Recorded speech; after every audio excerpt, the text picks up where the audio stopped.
వైఎస్ఆర్ కాంగ్రెస్ పార్టీకి ఒక పెద్ద షాక్ ఇచ్చింది తెలుగుదేశం.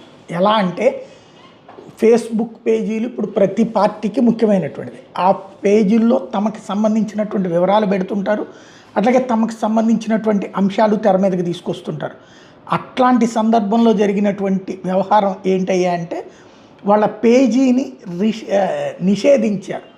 అంటే సాధారణంగా ఏంటంటే ఏ వల్గర్ కంటెంట్ ఇట్లాంటివి ఉంటే చేస్తుంటారు. అయితే వీళ్ళు తెలివిగా చేసింది ఏంటంటే ప్రభుత్వానికి వ్యతిరేకంగా పెట్టిన పోస్టులు వీడియోలు ఉంటాయి కదా, వాటి మీద పోలీస్ కంప్లైంట్ పెట్టి త్రూ పోలీస్ ద్వారా ఆ ప్లాట్ఫారాలకు కంప్లైంట్ పెట్టించి అది రిమూవ్ చేయమని చెప్పి అది వీళ్ళు రిమూవ్ చేస్తే వీళ్ళకి ఇదైపోతుంది, వీళ్ళు తప్పు చేసినట్టు అవుతుంది. కాబట్టి వీళ్ళు రిమూవ్ చేయలేదు కాబట్టి వీళ్ళకి సంబంధించిన పేజీని ఆపేయాలన్నటువంటి కంప్లైంట్ల మీద కంప్లైంట్లు పెడితే వందలాది కంప్లైంట్లు పెట్టి ఓవరాల్గా వాళ్ళ ఫేస్బుక్ పేజీని ఇండియాలో బ్లాక్ చేయించారు. 12 లక్షల మంది సబ్స్క్రైబర్లు కలిగినటువంటి వైఎస్ఆర్ కాంగ్రెస్ పార్టీకి సంబంధించినటువంటి ఫేస్బుక్ పేజీ బ్లాక్ అయ్యింది.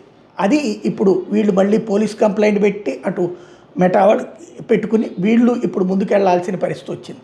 అంటే ఇది ఇదివరకటి రోజుల్లో జరిగినాయి కాదు, సాధారణంగా హ్యాక్ చేసి వేషాలు వేసినటువంటివి ఉన్నాయి వీళ్ళు వాళ్ళ మీద వీళ్ళ మీద. కానీ చట్టబద్ధంగా ఒక ఫేస్బుక్ పేజీల్లో ఇప్పుడు తెలుగుదేశం వైసీపీ మీద చేసే విమర్శలన్నిటికీ ఎవిడెన్సెస్ ఉంటాయా?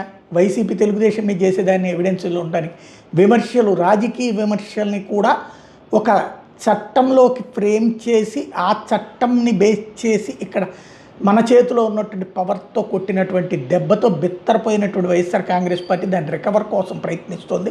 గతంలో కూడా ఇట్లాగే ఆపారు, అప్పుడు నెలన్నర తర్వాతన మళ్ళీ పునరుద్ధరించుకోగలిగారు. ఇప్పుడు ఏం చేస్తారో చూద్దాం.